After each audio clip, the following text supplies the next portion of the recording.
Karak is not shaped by heat, You okay? but by knowing oneself. It is a mirror that reflects the will of the wielder on its surface and in its edge. When one knows themselves, the blade is strong, harder and stronger than steel. When one does not know themselves, the blade is as water, formless and weak. If you don't know me by now... Oh, I was thinking of ever go our love is like water. Lay me down. I'm glad we both had one. That's all right. Willing to... I doubt it. No, it is his soul. All right. What rank does the blade signify? The blade is a symbol carried by the Zerth. A Zerth is one who knows the words of Zerthamon. In knowing the words of Zerthamon, they know themselves. Okay. Come on, guy. Don't you want to learn his fucking whole religion? Yeah, there's all this technical lingo. Talk down to me, man.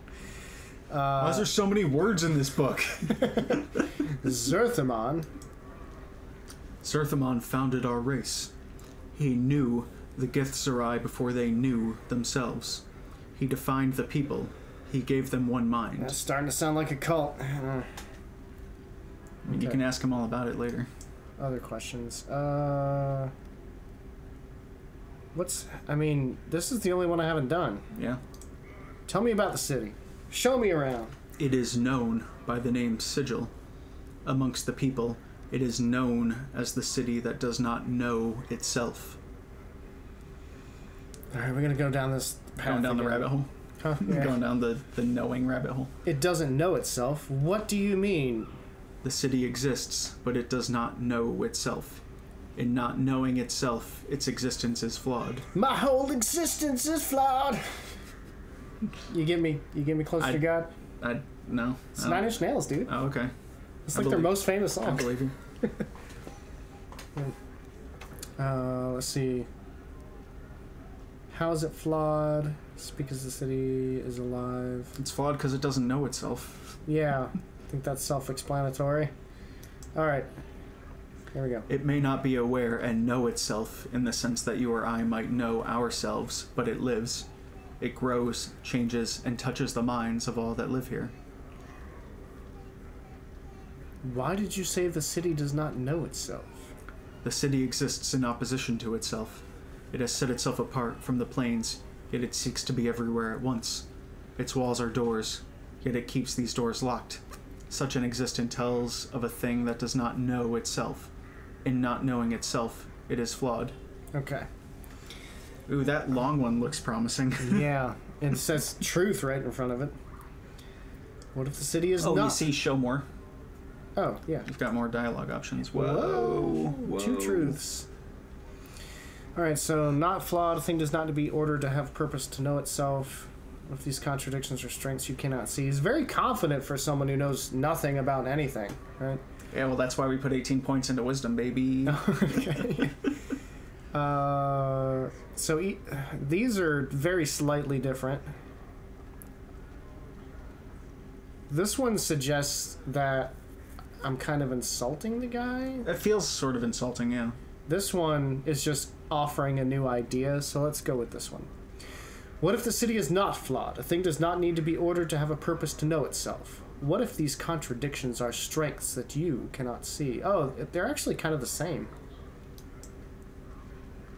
To your question, a question. What if the city is flawed and you see its contradictions all around you? Yeah, let's do this little let's dance. hit him with his own medicine. To your question, a question. You claim the city's existence is flawed. My whole existence is flawed. I'm going to keep doing that every time. You have accepted this rather than explore the possibility that something greater may exist. That suggests you are flawed, that you do not search for knowledge, but only for a convenient, albeit mysterious answer. There is no knowing the answer to the questions we have asked, yet the city exists. That is all. Yet, I would maintain that we know ourselves by the questions we ask and the ones we do not. If we cease asking questions and accept only what we can perceive... Well, bam! Check me out. Then we cease to know ourselves. Dakon's voice has changed. Okay, good. Get Such heavy. words have been spoken before. I have heard them and know them. Where have you heard them? The words are mine. He's quoting himself. What a prick. No, Nameless One is quoting Dakon. Oh, okay. The words are mine. Once I knew them and knew their meaning. I had forgotten them until you spoke. I would travel your path with you. Alright. Give me that blade. Yeah, get in here. Your path is mine. Get in, we're going questing. Let's go. Let's get the fuck out of here. Yeah! Alright, so now we're not super afraid of the toughs on the street. We should probably save, because we did a thing. Yeah. You can save over something or new save, whatever. Yeah, I'll save over the old.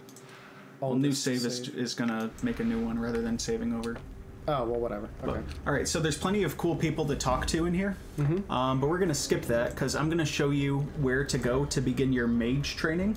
Yeah, right. Because mage is the only combat thing Nameless One can do. And he's the best mage in the game anyway. So we're gonna go up past the mortuary where we were before, and you can honestly click on these guys and then back off with Nameless One. Like, just click Nameless One's portrait and get out of there, and let the crew murder these guys. Okay. Yeah. Interesting. Yes, this is your party's job. What is this guy doing? He's having second thoughts. He is moonwalking out of there real fast. He is like, ooh, I didn't realize that they equipped Dakon already. If you want, you can just take Nameless One and run before these guys mob you and kill you. Oh, I didn't see that. Okay. Yeah, and just leave north of where we came from. Yeah. So we're going past the mortuary. We're going to the lady who will train us to be a mage. And we are skipping past a bunch of cool stuff that you should check out. Like, definitely talk to everyone in the bar. Definitely check out this. That's the, like, Dustman bar. Okay. Or maybe this is. I can't remember. Definitely. Oh, yeah, there's a bunch of dust. Yeah, definitely talk to Anna, that tiefling we saw hanging out. Yeah, we're going to be going up and to the left here. I think we went too far up. I think we want to go left. But yeah, just once you figure out where to train as a mage, then you're kind of set to... You have to, like, click off screen here. It's kind of hidden where exits are. And you're going to be going up here. Done. And you can run past all these people. Up and you need to go to the left. And eventually you can talk to these weirdos who are hammering the walls going up here.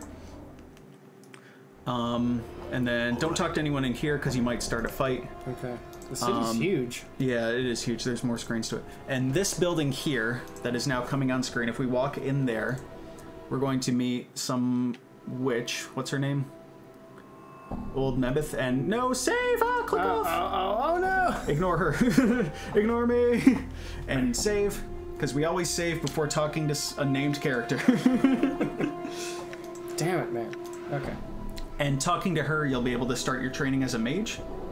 And or ruin the game. No, you won't ruin the game. And so a thing about training as a mage is some people will tell you to optimally play through this game, get some more levels as a fighter first, because you'll get more HP that way before switching to a mage, and then you don't have to switch back. But you can, once you find the people who train you, you can switch between fighter, thief, and mage pretty easily. Oh, neat. And you level them up separately. Okay. So if you want to be a little bit beefier, maybe once you, because you're going to have to do some quests for her to be able to do her training, maybe get some levels as a fighter before you convert, or you can just convert and be fine. Okay, Like it sounds a little bit like multi-classing. It is, yeah. And It is regular effectively D&D, yeah. multi-classing, yeah. But yeah, once you do this, you're ready to start exploring Sigil and looking for Farid and learning about who the Nameless One really is. Cool.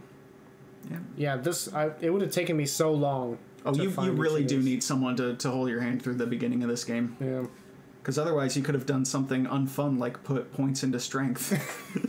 God forbid. Yeah. God forbid you'd go, oh, let me just do a melee build. Do the normal thing. In this classical Western role-playing game. Nope, this is a book. And interestingly enough, Dark Souls is kind of the same way, where like the stats that are the most important to your character are not the ones that you would intuit as being important. Yeah. Where like your strength and dex should really only be as high as the stat requirement for the weapon you want to use, and then you don't fucking touch them ever again, and then you just jam everything into like endurance and spell attunement and stuff like that. It's similar to in Diablo. Is you want just enough dex and strength to hold your equipment, and everything else goes in vitality. Yeah. Okay. But yeah, do you want to talk to Old Medith here, or do you want to say this is the end of the guide?